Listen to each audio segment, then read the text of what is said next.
తెలంగాణ రాష్ట్రాన్ని సాధించి దాదాపు 10 ఏళ్లు పరిపాలించినటువంటి కేసీఆర్ గారి క్లాస్మేట్ అయినటువంటి ఒగ్గు మల్లన్న గారు మనతో ఉన్నారు. సో మరి కేసీఆర్తో తనకున్న అనుబంధాన్ని అడిగి తెలుసుకుందాం. కేసీఆర్ గారితో ఏ క్లాస్ వరకు చదువుకున్నారు సార్? సార్ మేము 5 ఆయన 7th సిద్దిపేట దుబ్బాకెళ్ళి సిద్దిపేట పోయాడు.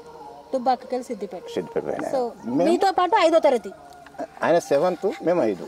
ఓహో అట్లా మేము చెల్ల మీకు సీనియర్. అయితే మేము ఇట్లనే వస్తా పోతే నైట్లే నడుచుకుంటూ పోవు ఆయన నడుచుకుంటూ పోతే ఏమైనా వస్తారా దుబ్బా సార్ మా పైసలు లేవు గరీబ్ పరిస్థితి, అరే రారా ఇట్లా చదువుకున్నాం మంచి పొజిషన్ అని చెప్పు. ఇప్పుడు ఆయన ఒక సీఎం అయినాక మాకు అన్ని పథకాలు మంచి ఇచ్చిండు. సో మరి మీ సీనియర్ మీకు అన్ని పథకాలు ఇస్తే మీకు ఎట్లా అనిపించింది? మాకు మంచిగా నచ్చింది. మొత్తం నీళ్లు అవిడేమో పంటలు పండుతాయి. అప్పుడు ఒక 1000 రూపాయల పంట పండపు ఇప్పుడు ఈ హోదాల 4 లక్షల పంట పండించింది. ఇప్పుడు మొన్న కాంట అయినాయి పైసలు కూడా పేమెంట్ పడ్డది. తెల్లాలు వేసి మొక్కుతున్నాం ఆయన. అంటే ఒకప్పుడు అర్ధరాత్రి పోయి బాయిల దగ్గర మోటార్లు వేసిన పరిస్థితి ఉండే. సో ఇప్పుడు ఎట్లుంది మరి? ఇప్పుడు 12 గంటల పడుతుంది రాత్రి. మళ్ళీ అదే పరిస్థితి వచ్చింది. ఇప్పుడు మళ్ళీ అదే పరిస్థితి వచ్చింది. అంటే కేసీఆర్ పోయాక మళ్ళీ రావట్లేదా కరెంటు? 12 గంటల పడుతుంది రాత్రి. ఇక పొద్దుగాల నుంచి 6 దాకా ఉంటుంది. ఇక 6కి మళ్ళీ పోయినాడే 12 గంటల దాకా కరెంట్ లేదు. వెనకటి కష్టం వచ్చింది. అయితే ఈ కష్టం గురించి మేము ఇప్పుడు అనేది ఎలక్షన్లు వచ్చినాయి. ఇప్పుడు మనకు 12-10 ఎంపీల స్థానంలో మనం వచ్చిందా కేసీఆర్ వచ్చిండా మళ్ళీ సీఎం పొజిషన్ వేస్తాడు. అసలు ఎంపీ ఎలక్షన్స్ దేశానికి కదా, మరి ఇక్కడ సీఎం ఎట్లయితాడు? ఎట్లయితాడు దాన్ని ఒకటి కూడగొట్టే ప్రభుత్వం ఆలోచనలు ఉంటే మళ్ళీ బై ఎలక్షన్లు పెట్టచ్చు, దాని తప్పేం లేదు. అంతే అంటారు.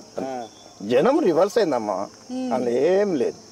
అయినా అన్ని పిచ్చి రేవంత్ రెడ్డి ప్రజలందరూ నన్నే కావాలని అనుకొని గ్రామస్తులలో ఉన్న రైతులందరూ నాకు ఓటేస్తేనే నేను ముఖ్యమంత్రిని అయినా అంటుండు కదా, మరి మీరేమో రివర్స్ అయింది అంటుండే. ఎట్లా ఆయన హామీలు అడ్డగోలు ఇచ్చిండు.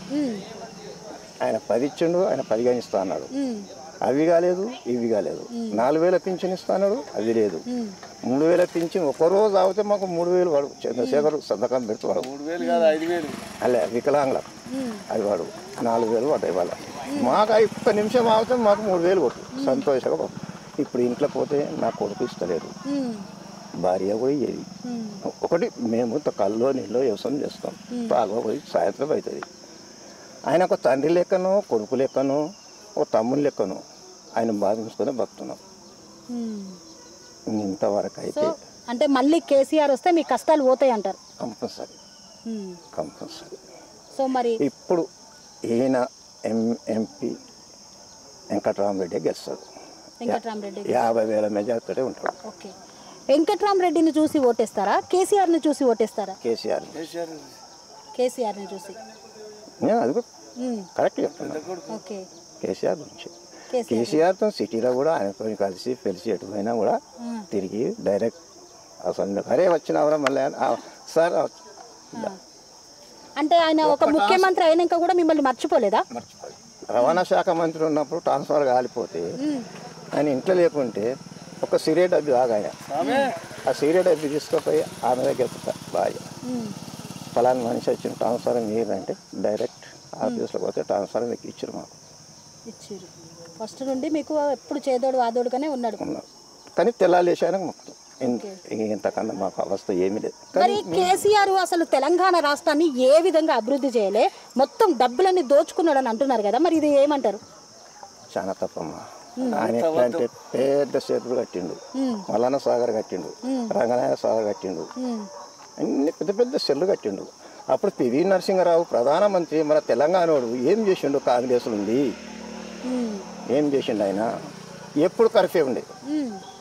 హైదరాబాద్ చదువుకున్నప్పుడు 10th పోయి హైదరాబాద్ చదువుకున్నప్పుడు ఎప్పుడు కర్ఫ్యూ ఉండే. చెన్నారెడ్డి పీరియడ్లో 4 నెలల కర్ఫ్యూ. మరి చంద్రశేఖర్ ఉన్నప్పుడు కర్ఫ్యూ అక్కడ నన్నుందా హైదరాబాద్? దానితో కొన్ని అన్నమున్నలతో బతికి ఉన్నాం. దవాఖానలకు పోయినా కార్డు జైలే ఉంటుంది. ఏంది అవస్థ మళ్ళీ సార్ ఇట్లా ధర రాసిచ్చిపోతుంది ఇస్తాం. మరి ఇప్పుడు మీకు వరికి కేసీఆర్ ఇచ్చిన దానికన్నా ఎక్కువగా ధాన్యం విలువ కాకుండా 500 బోనస్ ఇస్తా అన్నాడు రేవంత్ రెడ్డి. ఇచ్చిండా? మరి 3 లక్షల పంట పండించిన అన్నావు. ఇవ్వలేదు. ఇవ్వలేదు, వానకాలం ఇవ్వలేదు, ఇప్పుడు ఇవ్వడు, ఇవ్వలేదు. అంత వేస్ట్. అంటే రేవంత్ రెడ్డికి ఎందుకు ఓటేసానని అనుకుంటున్నావా? లేదు, మేము వేయలే. ఇక్కడ కొత్త ప్రభాకర్ రెడ్డిని గెలిపిస్తున్నాం. ఇప్పుడు కాలువ పని మళ్ళీ నడిపిస్తున్నాం కొత్త ప్రభాకర్ రెడ్డి. ఆయన చూసి నీళ్ళు ఇప్పుడు వస్తున్నాయా మళ్ళీ మీకు కాలువల ద్వారా? 20 తారీఖు ఇస్తారు. ఇవాళ దాకా వచ్చినాయి సెల్లు నిన్నే ఇటు. నువ్వు కేసీఆర్ క్లాస్మేట్వి, ఆయన సీనియర్ మీరు జూనియర్, ఆయన 7వ తరగతి నువ్వు 5వ తరగతి, ఆయనను చూస్తూ చదువుకున్నావు. మరి ఇప్పుడు తెలంగాణ రాష్ట్రం అంతా కేసీఆర్ ఏం చెప్తున్నావు? రాష్ట్ర ప్రజలకు అందరికి కేసీఆర్ తరపున? ఆయన తరపునే మేము ఉంటాం, ఆయన తరపునే ఉంటాం. మళ్ళీ గెలిపియాలంట? గెలిపిస్తాం. సిటీలో మొత్తం ఆయనే ఉన్నాం, గ్రామాలలోనే ఓడగొట్టారు మీరే. మా 39 సీట్లు గ్రామాల్లో మానే వచ్చినాయి. అక్కడనే పోయింది ఆంధ్ర దిక్కు, కరీంనగర్ ఆ ఏరియానే పోయింది. సో ఈ ఏరియాలో మాత్రం ప్రజల గుండెల్లో భద్రంగా ఉన్నాడంట. ఇప్పటికైనా తండ్రి లెక్కవాడు, నా తమ్ముడు నా కొడుకు అనుకోవాలి, ఆయన అన్న లెక్కనే. ఆయనను అదే అనద్దు తురే అన, చాలా మంచి వ్యక్తి. ఒక వ్యవసాయం చేసుకొని బతికిన రైతు లెక్కనే బతికింది ఆయన కూడా. ఈ పని ఇది అది ఏ చిచ్చోరాలు ఈ దండలు దిగలే, వ్యవసాయం చేసిండు. రైతులు అంటే అభిమానం అంటావు చాలా. సో ఎవరికి వేస్తావు ఇప్పుడు? వెంకటరామరెడ్డికి. వెంకటరామరెడ్డి. కేసీఆర్. ఏ గుర్తుకేస్తావు? కారు. కారు.